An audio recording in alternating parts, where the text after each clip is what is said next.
Capítulo 3, donde se cuenta la graciosa manera que tuvo Don Quijote en armarse caballero. Y así, fatigado de este pensamiento, abrevió su venteril y limitada cena, la cual acabada, llamó al ventero y encerrándose con él en la caballeriza se hincó de rodillas ante él diciéndole: «No me levantaré jamás de donde estoy, valeroso caballero, fasta que la vuestra cortesía me otorgue un don que pedirle quiero, el cual redundará en alabanza vuestra y en pro del género humano».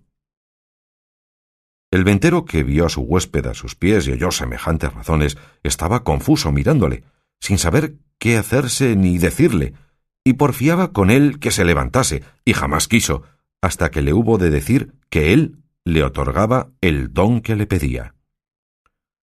«No esperaba yo menos de la gran magnificencia vuestra, señor mío», respondió Don Quijote, «y así os digo que el don que os he pedido y de vuestra liberalidad me ha sido otorgado es que mañana, en aquel día, me habéis de armar caballero,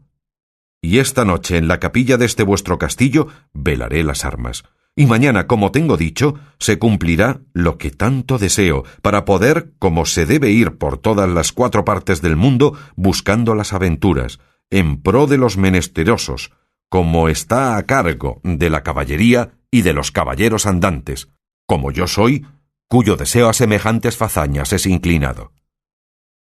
El ventero, que como está dicho era un poco socarrón y ya tenía algunos barruntos de la falta de juicio de su huésped, acabó de creerlo cuando acabó de oírle semejantes razones, y por tener que reír aquella noche, determinó de seguirle el humor, y así le dijo que andaba muy acertado en lo que deseaba y pedía, y que tal prosupuesto era propio y natural de los caballeros tan principales como él parecía, y como su gallarda presencia mostraba, y que él, asimismo, en los años de su mocedad, se había dado aquel honroso ejercicio, andando por diversas partes del mundo, buscando sus aventuras, sin que hubiese dejado los percheles de Málaga, islas de Riarán, Compás de Sevilla, Azoguejo de Segovia, o la Olivera de Valencia, Rondilla de Granada, Playa de Sanlúcar, Potro de Córdoba y las Ventillas de Toledo, y otras diversas partes donde había ejercitado la ligereza de sus pies, sutileza de sus manos, haciendo muchos tuertos, recuestando muchas viudas, deshaciendo algunas doncellas y engañando algunos pupilos, y finalmente dándose a conocer por cuantas audiencias y tribunales hay casi en toda España, y que a lo último se había venido a recoger a aquel su castillo, donde vivía con su hacienda y con las ajenas, recogiendo en él a todos los caballeros andantes de cualquiera calidad y condición que fuesen, sólo por la mucha afición que les tenía, y porque partiesen con él de sus haberes en pago de su buen deseo. Díjole también que en aquel su castillo no había capilla alguna donde poder velar las armas, porque estaba derribada para hacerla de nuevo, pero que en caso de necesidad, él sabía que se podían velar donde quiera, y que aquella noche las podría velar en un patio del castillo, que a la mañana, siendo Dios servido, se harían las debidas ceremonias de manera que él quedase armado caballero, y tan caballero, que no pudiese ser más en el mundo. Preguntóle si traía dineros. Respondió Don Quijote que no traía blanca, porque él nunca había leído en las historias de los caballeros andantes que ninguno los hubiese traído. A esto dijo el ventero que se engañaba,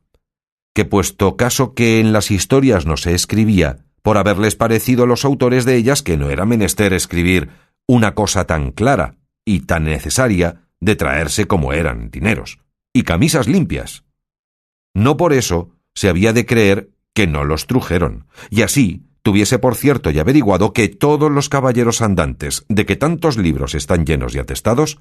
llevaban bien herradas las bolsas por lo que pudiese sucederles, y que asimismo llevaban camisas y una arqueta pequeña llena de ungüentos para curar las heridas que recibían, porque no todas veces, en los campos y desiertos donde se combatían y salían heridos, había quien los curase.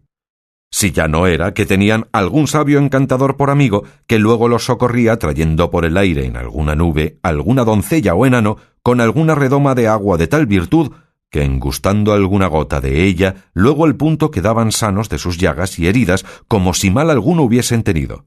Mas que en tanto que esto no hubiese, tuvieron los pasados caballeros por cosa acertada que sus escuderos fuesen proveídos de dineros y de otras cosas necesarias, como eran hilas y ungüentos para curarse, y cuando sucedía que los tales caballeros no tenían escuderos, que eran pocas y raras veces, ellos mismos lo llevaban todo en unas alforjas muy sutiles que casi no se parecían a las ancas del caballo, como que era otra cosa más de importancia, porque no teniendo por ocasión semejante esto de llevar alforjas no fue muy admitido entre los caballeros andantes, y por eso le daba por consejo, pues aún se lo podía mandar como a su ahijado, que tan presto lo había de ser, que no caminase de allí adelante sin dineros y sin las prevenciones referidas, y que vería cuán bien se hallaba con ellas cuando menos se pensase. Prometióle Don Quijote de hacer lo que se le aconsejaba con toda puntualidad, y así se dio luego orden como velase las armas en un corral grande que a un lado de la venta estaba, y recogiéndolas Don Quijote todas, las puso sobre una pila que junto a un pozo estaba, y embrazando su adarga, asió de su lanza y con gentil continente se comenzó a pasear delante de la pila, y cuando comenzó el paseo,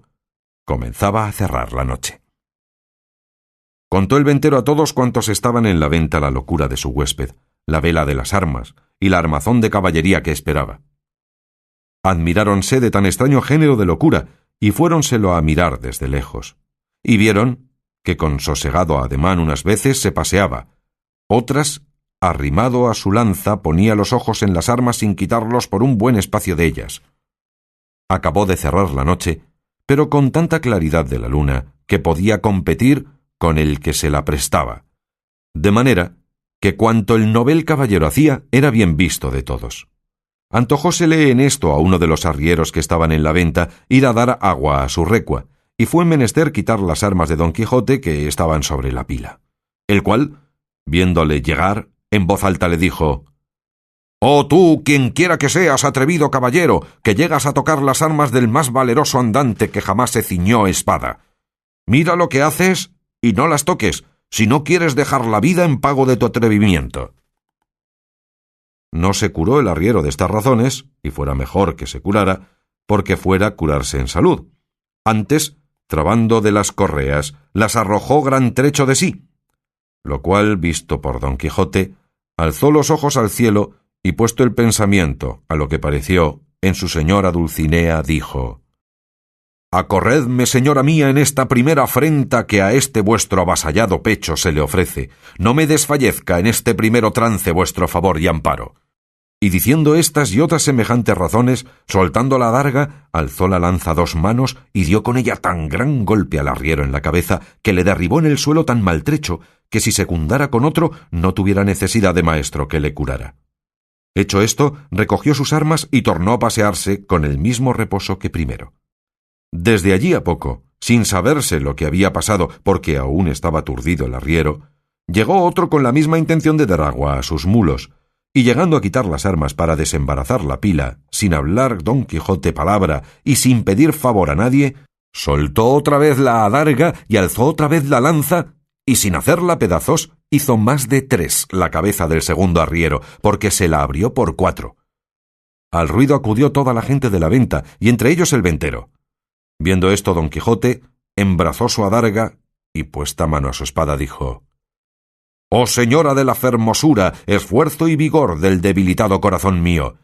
ahora es tiempo que vuelvas los ojos de tu grandeza a este tu cautivo caballero, que tamaña aventura está atendiendo». Con esto cobró a su parecer tanto ánimo, que si le acometieran todos los arrieros del mundo, no volviera el pie atrás. Los compañeros de los heridos, que tales los vieron, comenzaron desde lejos a llover piedras sobre Don Quijote, el cual lo mejor que podía se reparaba con su adarga, y no se osaba apartar de la pila por no desamparar las armas. El ventero daba voces que le dejasen, porque ya les había dicho cómo era loco, y que por loco se libraría, aunque los matase a todos. También Don Quijote las daba mayores, llamándoles de alevosos y traidores, y que el señor del castillo era un follón y mal nacido caballero, pues de tal manera consentía que se tratasen los andantes caballeros, y que si él hubiera recibido la orden de caballería, que él le diera a entender su alevosía. «Pero de vosotros, soez y baja canalla, no hago caso alguno. Tirad, llegad, venid y ofendedme en cuanto pudiéredes, que vosotros veréis el pago que lleváis de vuestra sandez y demasía». Decía esto con tanto brío y denuedo,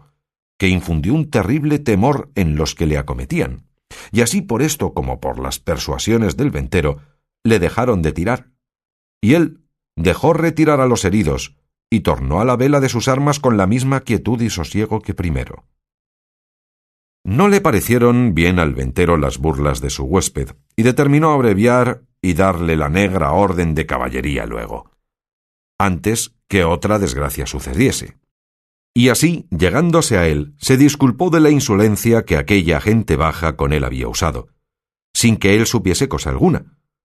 pero que bien castigados quedaban por su atrevimiento.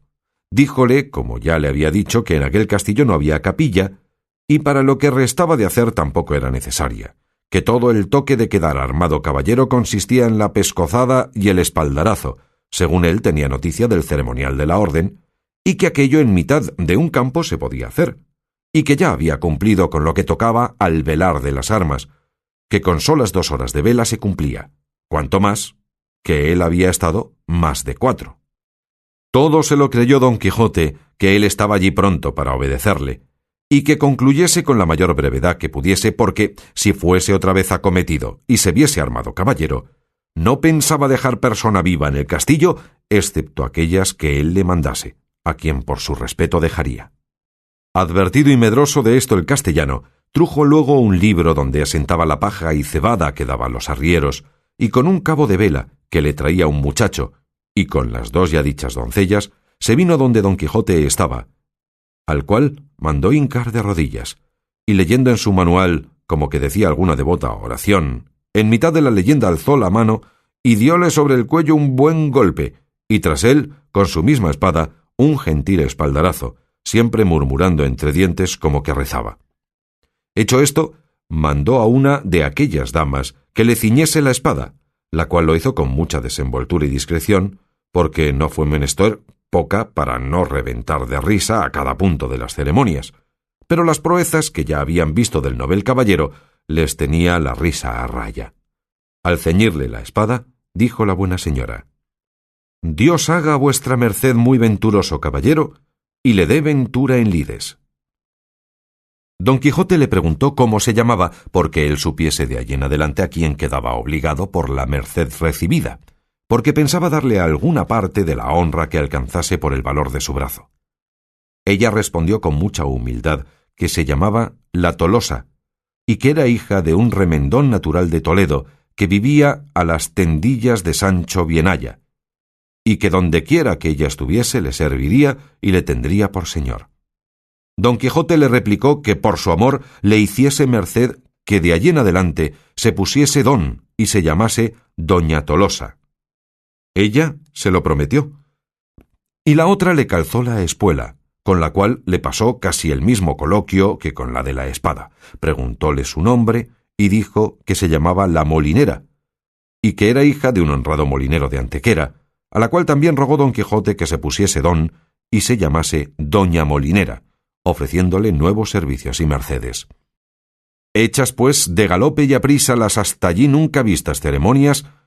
no vio la hora don Quijote de verse a caballo y salir buscando las aventuras, y ensillando luego a Rocinante, subió en él, y abrazando a su huésped, le dijo cosas tan extrañas, agradeciéndole la merced de haberle armado caballero, que no es posible acertar a referirlas. El ventero, por verle ya fuera de la venta, con no menos retóricas, aunque con más breves palabras, respondió las suyas, y sin pedirle la costa de la posada, le dejó ir a la buena hora.